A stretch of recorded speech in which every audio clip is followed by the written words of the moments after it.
NHL picks live on PuckTime, WagerTalk TV, guys. It is Friday, April 24th, and that means one thing and one thing only.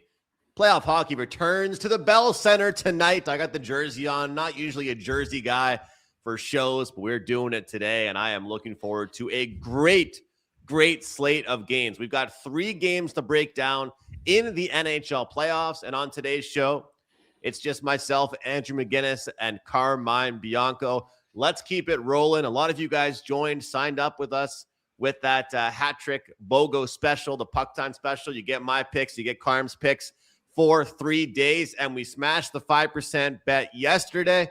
And by smashed it, well, we hit it by 1 goal. But they don't ask how, they just ask if you did, and we won it. So I will, feel good about it. Move on. 8-1 run now with the 5% NHL plays. Carm, I'll go to you, man. Happy Friday, brother. Good to see you as always. As exciting as these playoffs have been, are we going to get like 3 sweeps in the playoffs here? What's the deal?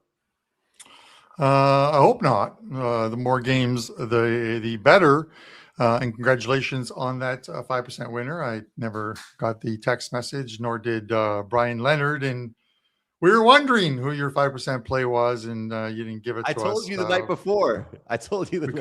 We could have paid our bar tab with it. He's in town for the next 3 or 4 days. So I got him all set up yesterday. Took him out for a quick bite, a couple of beers, but they have a long day today in Toronto. So I got them back to where they needed to be in time that they could watch the late game, not knowing what your 5% play was. But it's okay, Andrew.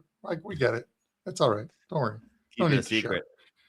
Yeah. By the way, I have a 5% play loaded for tomorrow's NHL action. Obviously, really like it. That's why it's a 5, and we haven't lost a 5% in April.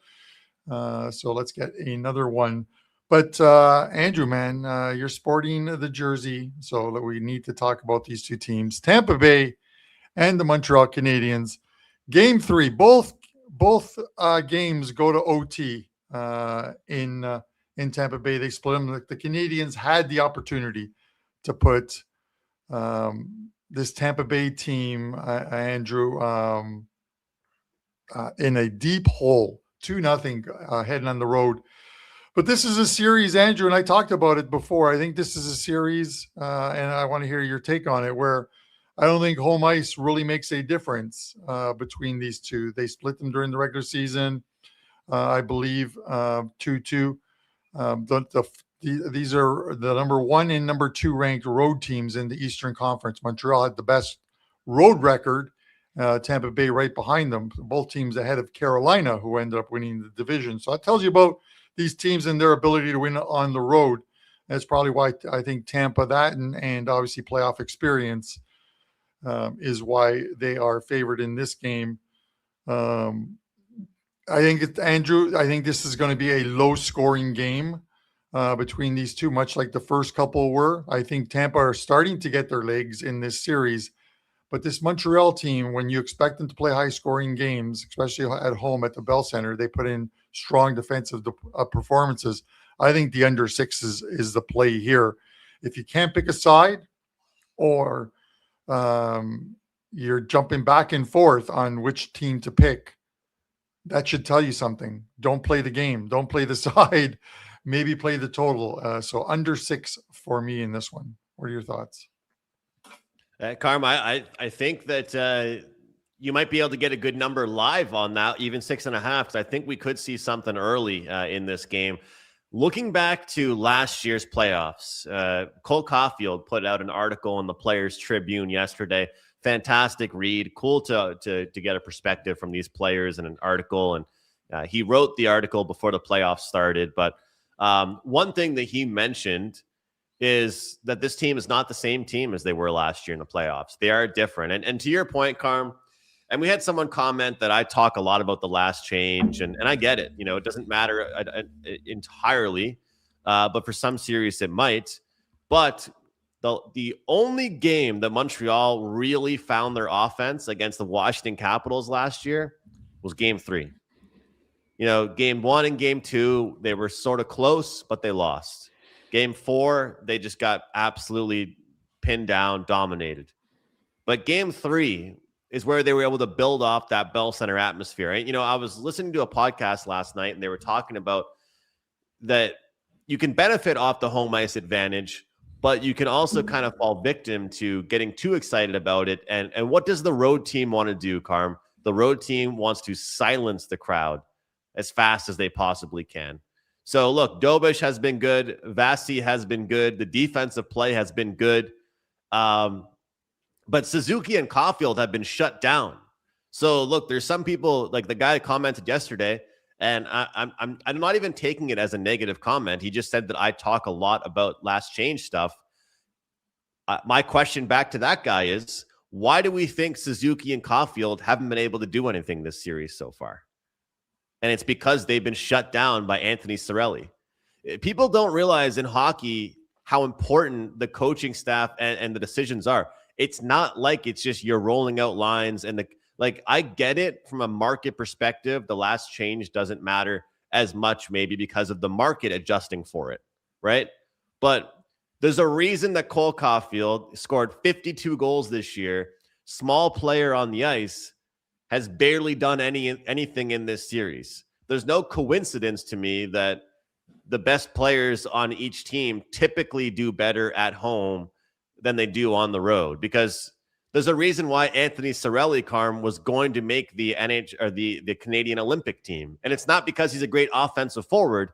It's because he's a great defensive forward. So you give the last change to the Canadians, I feel like that makes a difference. So look, long-winded, I'm going to take the Canadians first period, and I'm going to take the over 1.5 first period here. I'm not saying the full game they win. I'm not saying the full game goes over 6 goals. I do think that first period has some pop to it. So I would love your thoughts, whether you're with me or not on that statement with the last change stuff. Maybe I overblow it sometimes, but for a series like this, nobody can deny, at least I don't think, that Caulfield should benefit off being back at home. Your thoughts? Yeah, I think so. And even though a couple of guys in the chat don't like that I talk about XG, let's just completely eliminate analytics from the game and go back to just looking at the newspaper and saying Team A is first and Team B is third in the standing, so Team A has to win. That's a handicapping in the 1960s or 1970s. Analytics are an important part of it. The thing is, Andrew, with the last changes, you can't chart it from an analytics point of view to see how much of a difference it makes in a game. But all you have to do is be a hockey fan and watch your team on the road, ice the puck a couple times, and then your 5 guys have been on the ice for like 90 plus seconds, and up comes over Connor McDavid, Landeskog, and a couple other players, because the Edmonton Oilers have the final change, and can put those guys who are just going to cycle the puck and give you an opportunity. It's like a power play, essentially. So you have to look at the last change is important. You just can't. There's just no way of tracking it, Andrew. We know that in order to apply it to the metrics of the game, be it XG or HDC or scoring chances or any of the other ones that people use. So we know it's important. We're never going to convince other people it's important. It's just part of the game. So with that said, there was another comment in there, Andrew, before we get to, because none of these games that we're discussing tonight have 3-0 series leads.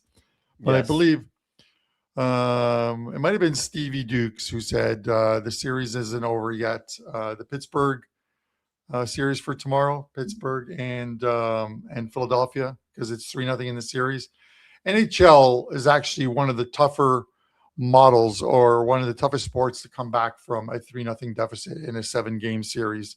It has only happened 4 times in over 200 plus scenarios. So that's like 2% of the time that this has actually happened. But the 1942 Leafs came back from 3-0 down. The 1975 New York Islanders in the quarterfinals came back to beat the Pittsburgh Penguins. The 2010 Philadelphia Flyers came back to beat the Boston Bruins. And in 2014, well over 10 years ago, we're at almost 12 years ago, the LA Kings came back and defeated the San Jose Sharks after falling behind 3-0 in a series. 4 times, guys.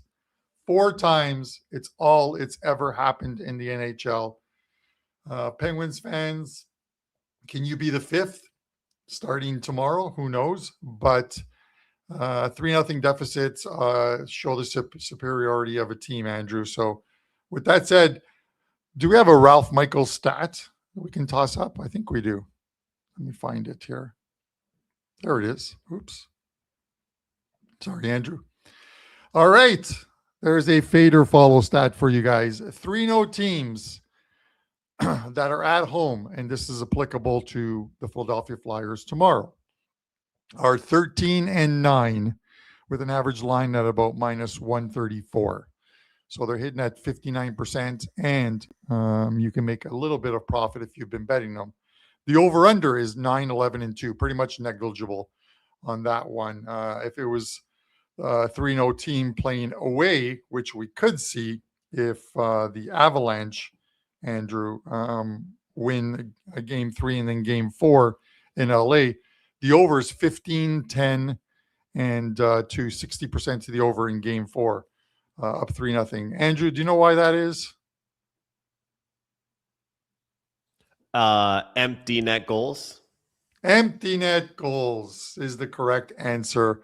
Empty net goals, because whether they're down the dreaded 4-1, 4-1, 5-1, they're pulling their goalie with 4 or 5 minutes left. Who cares if you lose 7-1? You're looking to get back in the game. So with that said, I would look to that trend over the next little while with the 3-0 teams at home and 3-0 teams away. And speaking of that, Carm, I was just absolutely disgusted and shocked with as much as I was happy last night with my over that I got the empty net goal. I couldn't believe how long it took the LA Kings to pull their goalie. It's like, what are you scared of?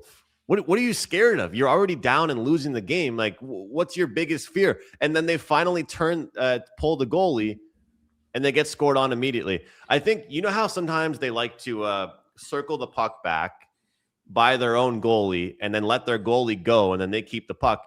The best time to pull the goalie is when you're already in the offensive zone.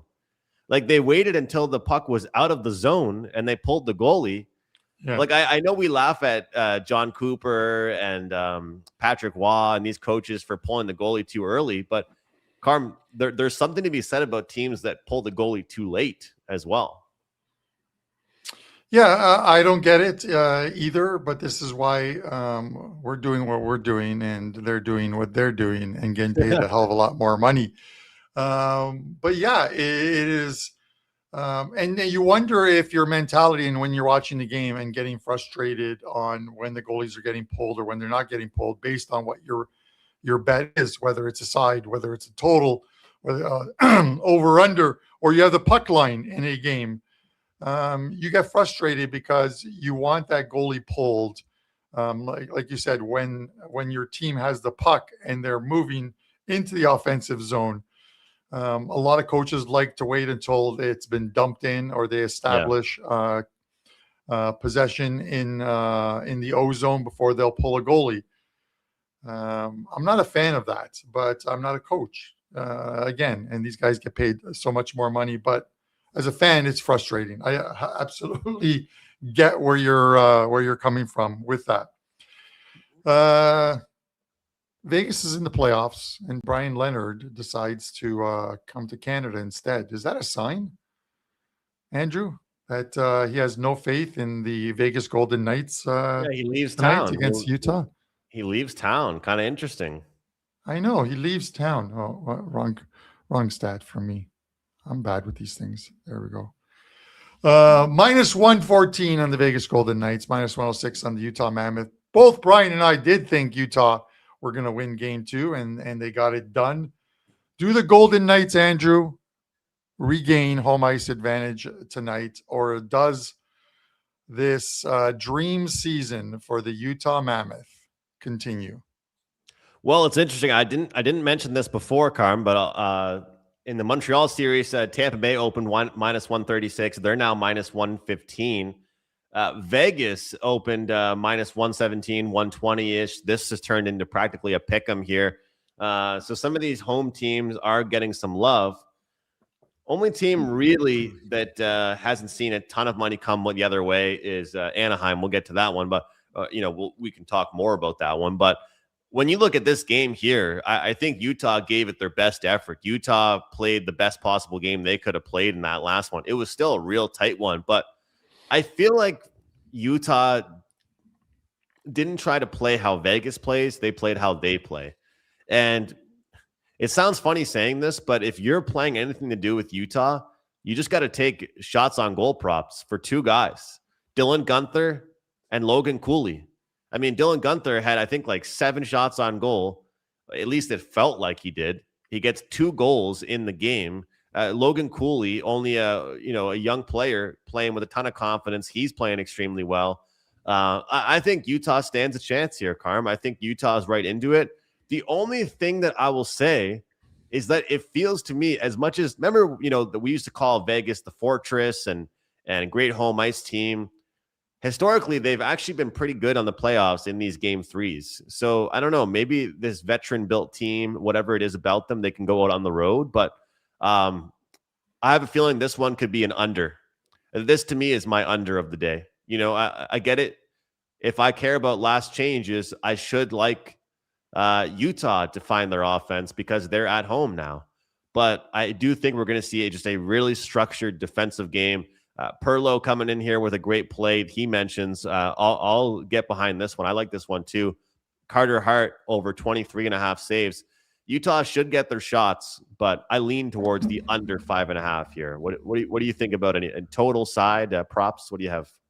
I think Carter Hart gets chased from the game after allowing 3 goals in the first period of today's game. If the Vegas Golden Knights don't find a way to at least change what happened in game 2, because in game 2, regardless of the scoreline only being 3-2, it was a complete reversal of analytics in that one. Game 1, it was all Vegas sort of dominated, whether it was XG, whether it was high danger chances, scoring chances, and even like the metric of, like, if you want to look at like shots on goal or what have you.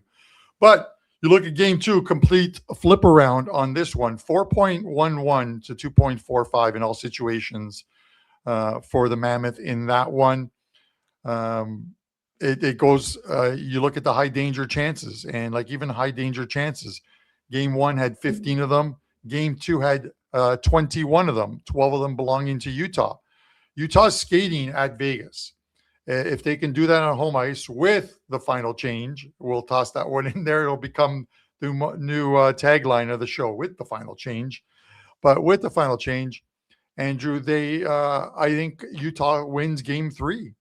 I am still not sold, as much as a lot of people like the Vegas Golden Knights. I am still not sold on what Tortorella did to the team. I think the same thing would have happened if Cassidy was still there.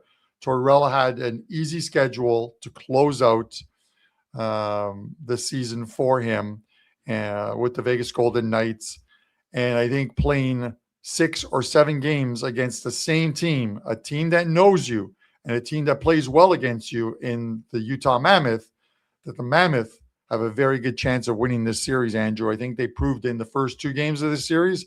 And if they win game 3, this is a monster game. Win game 3, all the pressure is on the Vegas Golden Knights in game 4 to avoid going down 3-1. And one thing we can say is that they've proved they belong. They have proven that they belong. There's no fear with this team. They know that they're right there with them. It's a season of no other. I had to get it in this show. A season like no other. It is fascinating. Who would have thought? Buffalo Sabres up 2-1 in their series. I'm pretty happy. You're looking for your Habs to go up 2-1 in the series tonight. There's no way our dear Lord is going to give us a Montreal-Buffalo next round of the playoffs, because he's been looking at my... No.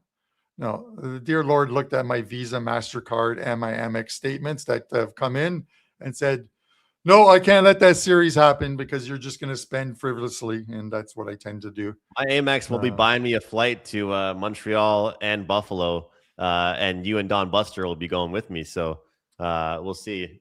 I told Buster though, me and him are going to Montreal together 1,000% if they move on, because I've got my trip coming up in a few days. I just took out euros, and well, as much as I love where I am right now, Carm, as you know, it's like 1.7 on the dollars to get the euro exchange. Yes. So Yes, it's a yes. little bit tough. Traveling through Italy last year, I know exactly how bad the Canadian dollar is to the euro. Even the American is somewhat close to it, but the euro. At least the wine is cheap. The wine is cheap. But the wine is cheap. Okay, so what's your play on this game? So under 5.5 for me, under 5.5 goals. I like the under here. I think we see a tight battle. First period should tell us a lot. Look, I respect Utah. I feel like they've proven it to themselves, but I'm a little bit worried here because, Vegas has been a pretty good game 3 team overall. But again, it's got to be somebody besides Genther. It's got to be somebody besides Cooley. They got to have some supporting cast step up a little bit. Habs Relic mentions Barbashev and Stone Point plus 165. I think we'll look at 2 player props for me. We're going to go with Nick Schmaltz, anytime assist, underrated playmaker, I believe. And we're going to go Mitch Marner goal. Marner's mostly a playmaker. I think on this team, you get value on his goal scoring ability. The curse of Mitch Marner. If they lose the first round, is it his fault? No, it's no one player's fault in the NHL. And I know people love to heap stuff on goaltenders when they don't play well. And then when they do play well, the narrative changes to, well, the team in front of them, scored 5 goals and helped them out. No, it goes both ways. If you don't play defense for a guy, you're going to get lit up. The Oilers didn't play very well defense at Andrew in game 2 against and specialty teams ruled 2 power play goals for the Ducks. And we're going to talk about that game now. 2 power play goals for the Ducks, 1 shorthanded, 1 empty netter. And the Oilers were never really in that game. So with that said, Andrew, minus 133 tonight on the Edmonton Oilers. If you like them to regain home ice advantage, Ducks plus 110 at home. And there you go. There's the total you've all been waiting for. The 7 is out because these teams haven't figured out that defense rules in the NHL, or they haven't been watching the Ottawa-Carolina series. So with that said, where are you going in this game, Andrew? Yeah, it's hilarious. Like, you watch other series, Carm, and it's like these teams hate each other. Montreal and Tampa, they're destroying each other. Buffalo and Boston destroying each other. And then you watch these teams, it's like there's a non-contact league, and they're playing pond hockey out there on Lake Erie, and they're saying 1st to 6 goals wins.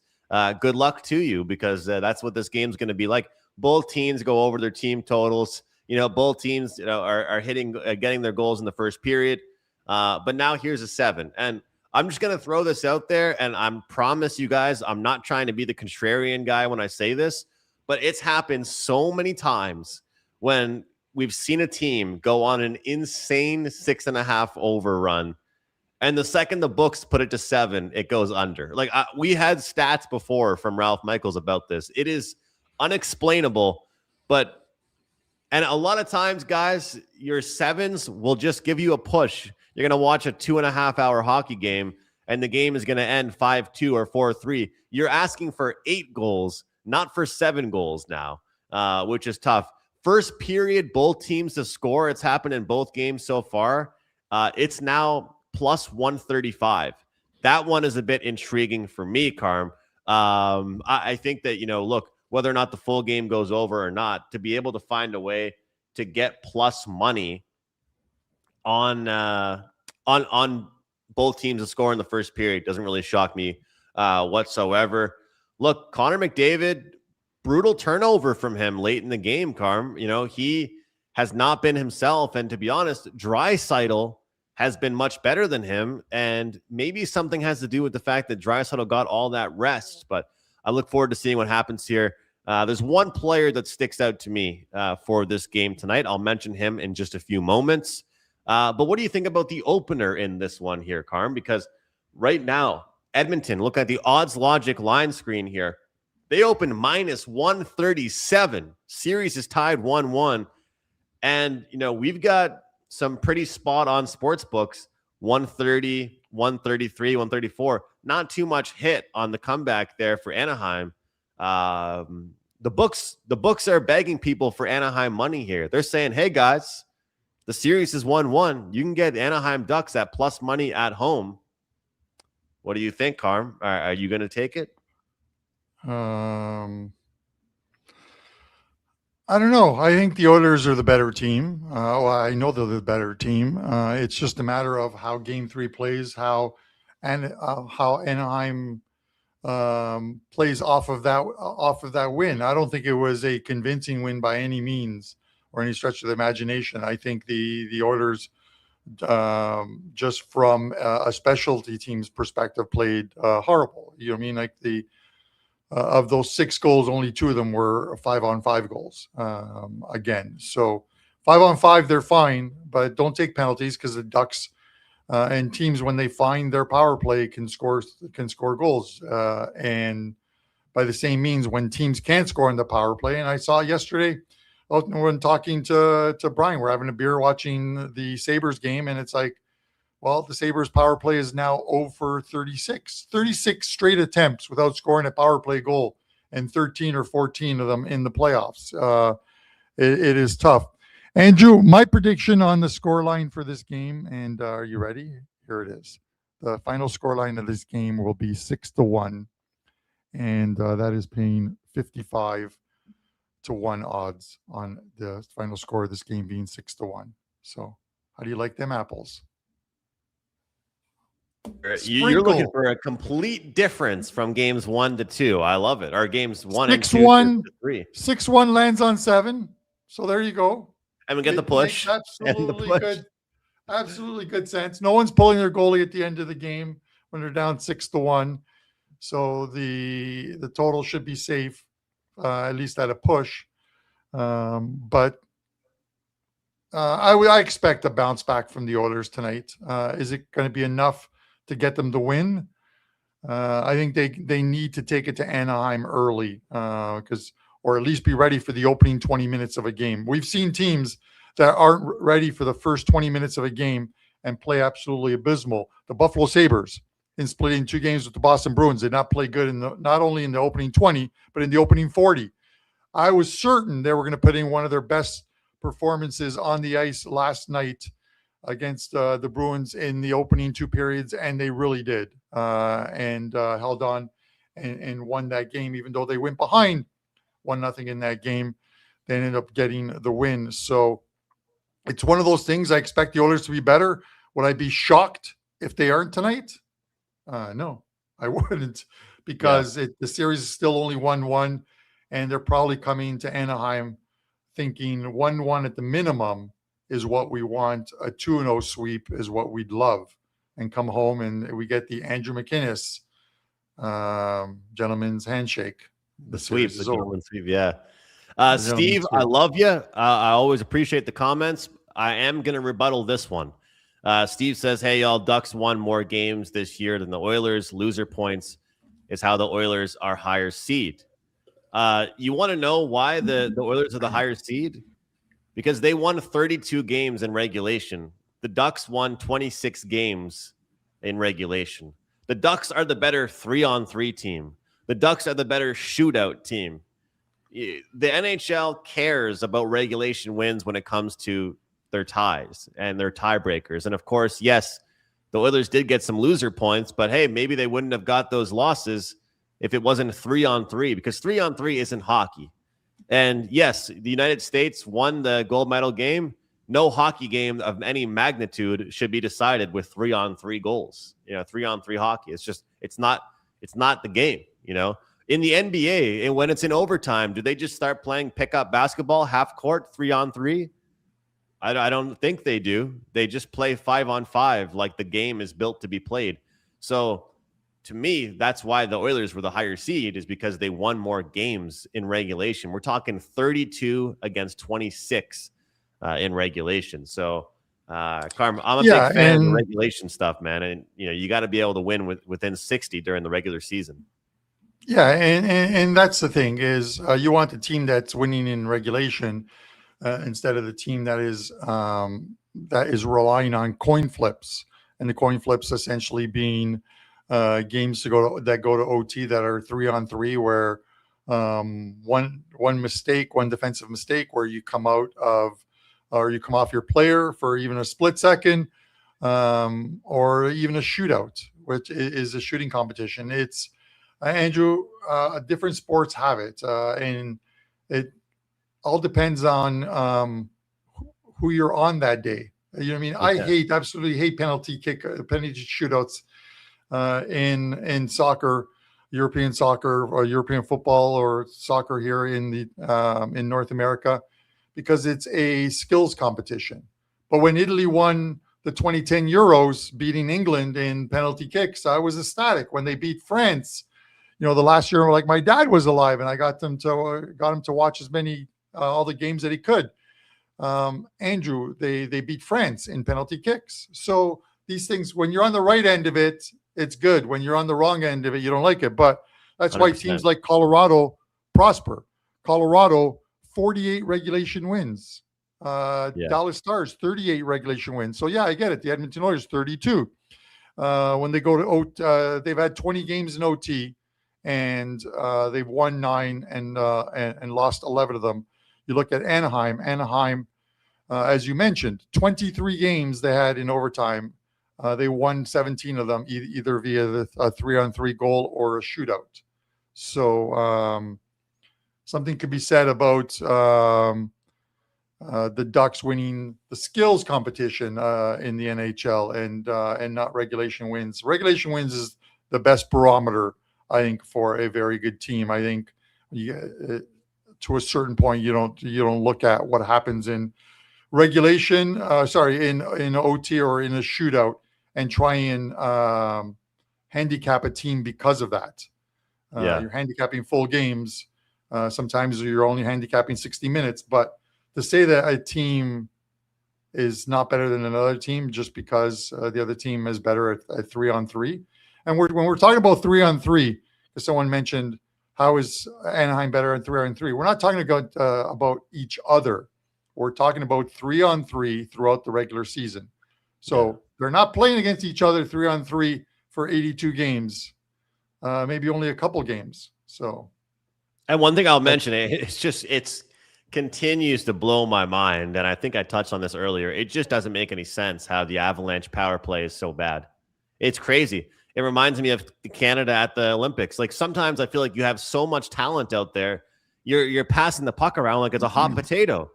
Somebody shoot the puck. Somebody please shoot the puck on the net. Like, I never am usually that fan, but it's like, just because you have so much talent, it doesn't mean you have to make 85,000 passes before you can shoot the puck on the net. It's unbelievable how this team has so much skill, and they have such a bad power play. It might end up costing them a Stanley Cup. Yeah. And here's one for the chat. Since we have a little bit of time, you guys can answer this question. Here's one for the chat. You have a bet on a team, the Edmonton Oilers, or even the Colorado Avalanche. Now, at the start of overtime, your book is offering you 100% of your money back, your bet back. Do you take it if they announce that Connor McDavid or Nate McKinnon will not be playing in the 3-on-3 overtime? They're injured. Would you cash out of your bet if you knew that McDavid or McKinnon wasn't on the ice for the whole 5 minutes? I'm going to guess that if we had a poll, an anonymous poll, 70% or more cash out their bet because of one player. So when someone says a collective of the Oilers are the better team or better than anybody 3-on-3, they're referencing the Oilers because of Connor McDavid. When they say the Colorado Avalanche are one of the best 3-on-3 teams, if they get there, because they win most of their games in regulation, if Nate McKinnon is in there or Cale Makar is in there, are they still the best team? So it is not the franchise as a whole, but the first two lines on certain teams can score goals for you. But if they're not in the lineup, how many people are cashing out? And I'm going to say, I agree, 70%. and that's why 5-on-5 is so important. And I think that overall, you look at all the past Stanley Cup winners, every single past Stanley Cup winning team, and that's why, look, as much as me and you make jokes about the Maple Leafs, the fact is that they haven't had a lot of help in their runs. Besides the big four guys, Dubas and Treliving never gave them a good bottom six. And you've got Perlow in here talking about the Oilers' bottom six. You need to have help. You know, you look across the board for the Florida Panthers or for the Golden Knights or for the Avalanche or for Lightning or some of these teams that have won the Cup recently. They all have depth. They all have so much talent. So, and speaking of depth and speaking of talent here, Carm, we got to move on, and I'll give you this pick right here. I don't know why my graphics are coming out so small right now, but Vasily Podkolzin, he's got a point at least in both games so far. In fact, I believe he has 3 or 4 points so far in the playoffs, and I know that because I have him in my fantasy playoff team. Guy's been fantastic. Guy's been on the same line as Leon Draisaitl, but you got to try and, get the spaghetti strainer out and figure out, okay, who am I going to use? Who am I going to get good odds on? Not going to get good odds on Hyman. Not going to get good odds on McDavid or Draisaitl or Bouchard. You got to find this guy here, and his name is Vasily Podkolzin, number 92. Anytime point plus 100. Guys, best bet up for me in the NHL for tonight. It's a 4% play. We also have 2 player props for today, so 3 plays total. We're off that 5% winner last night. Happy to have that one, 8-1, 5% run. For myself and Carmine, get the PuckTime special. 3 days for all 3 of our plays. And yes, for the person that complained before, this actually works for both of us. You buy the package and you are going to get all the plays from the both of us in this package for 3 days. Carm, over to you, brother.